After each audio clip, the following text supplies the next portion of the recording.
Hello, this is Sorvesteon coming to you with another video from World of Warships, and this video is about the ARP Miyoko. It took me a long time to get this ship, a lot longer than it took me to get the ARP Congo, but it was, well, I shouldn't say totally worth it, and I'll explain why later, but it was definitely nice getting this ship. I really like the skin on this ship. It's beautiful. It's perhaps more beautiful than the ARP Congo. Now that might just be because I have some pink fetish, maybe? I don't know. Anyways, doesn't matter. So, I'm really not going to go over the stats of the ship because it's basically a reskinned Miyoko. The stats are absolutely no different. The only thing different about the ARP Myoko is that it's a premium ship, and it comes with the benefits of other premium ships, and that it has its own voice acting, and that it has a pretty girl anime captain. Yeah, that's about it. Oh yeah, and it has that awesome skin. What am I talking about? The skin is the whole reason for getting this ship. Ooh, there's a Hatsuharu. I don't know why he's sailing in a straight line, to be honest. Like, in World of Warships, you never sail in a straight line. Ever. Because that's like asking to die. But this Hatsuharu just, I don't know what he's doing, He's just sailing in a straight line. Maybe it was because of those torpedoes, but, he's just such an easy target here. Guys, don't do this. Don't sail in straight lines, because you will die very quickly, like this poor gentleman. Anyways, let's get back to the ARP Myoko. So, the mission for this ship was really boring, actually. You had to destroy 30 destroyers. You had to set 300 fires, and you had to do 1,000,000 damage. And it just took a long time. It's not like the mission was that particularly exciting or even really that interesting. It was just grindy. The mission for the ARP Congo was a lot more interesting. You had to destroy 30 cruisers, okay. That was not that interesting. Then you had to destroy, I think it was 150 aircraft, but you could do that with a carrier. So you just load up a fighter setup and you're good to go, right? And then you had to do 1,000,000 damage. Okay, it wasn't that interesting, but at least it was over quickly. Destroying the 30 cruisers, that took a little bit of time. The aircraft part of it was really easy. And then, the 1,000,000 damage didn't take that long either. And at least, it wasn't that difficult. But, to destroy 30 destroyers, it just took, it just took a long time. You don't get as many destroyers in each match. If you're lucky, really lucky, you might see 5 on each team. And if you're not lucky, you might see none. So, most of the time, you only really have a chance to maybe go after one destroyer, if that. And to do this mission, seriously, you needed to be in a cruiser or another destroyer because there was just no way to do it in a battleship. And then after that, after you finish grinding your 30 destroyers, which no doubt took a serious amount of time to do for anyone, and you had to do 300 fires.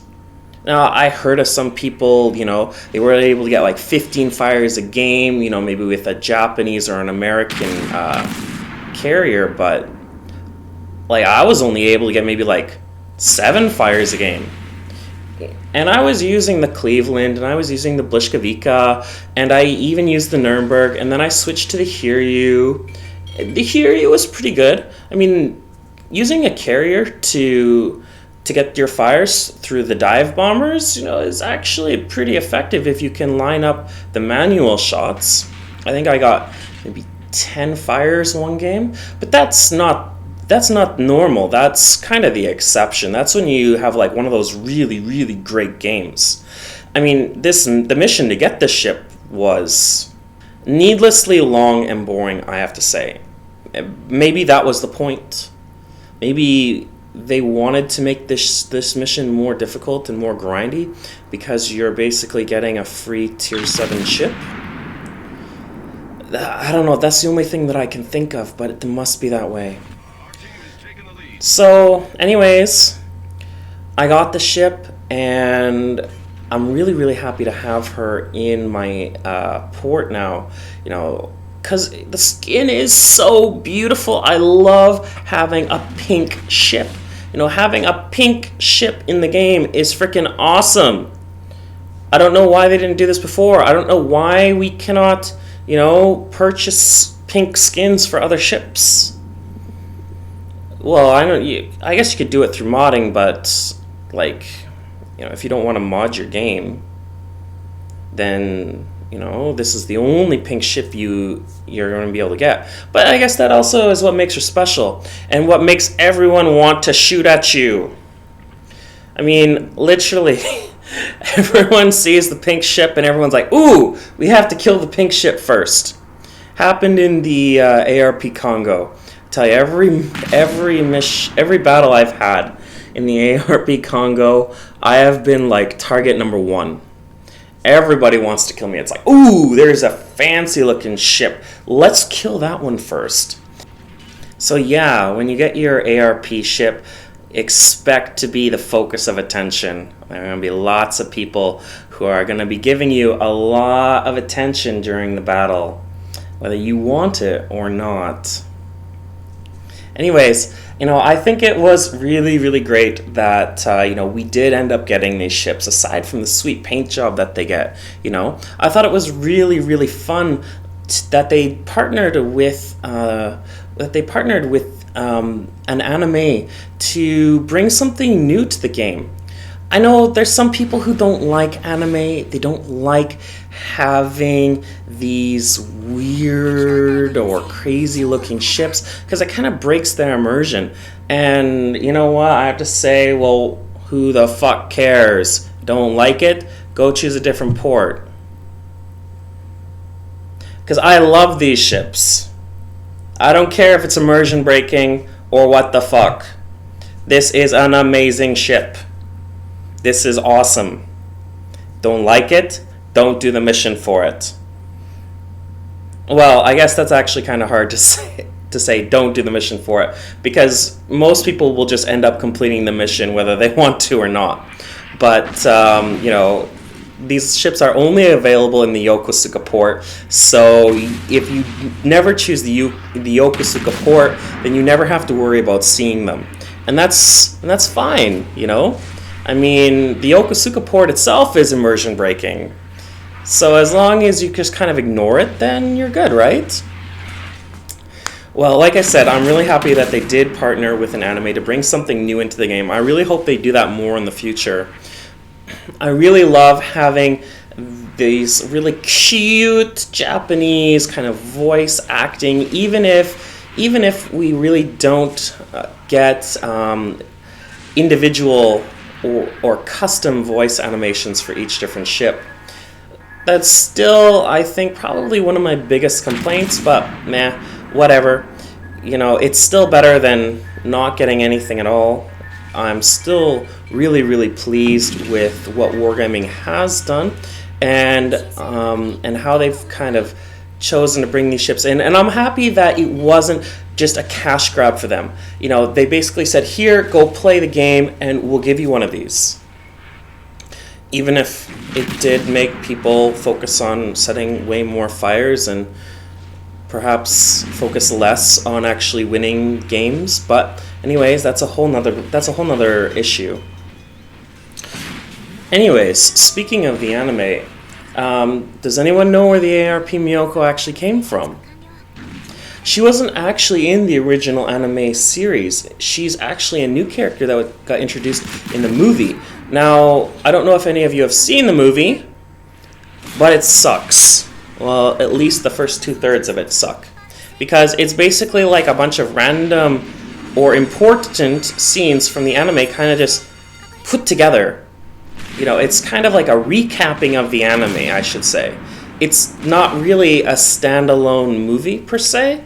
Anyways, in the last third of the movie, it's all new footage where Iona and Chihaya Gunzo and the crew of the I-401 end up battling against kind of like this student council, kind of like disciplinary committee of the Fog. I don't know. It's kind of like the Fog, the Fleet of Fog police unit, and they're wearing student council uniforms because apparently that represents discipline.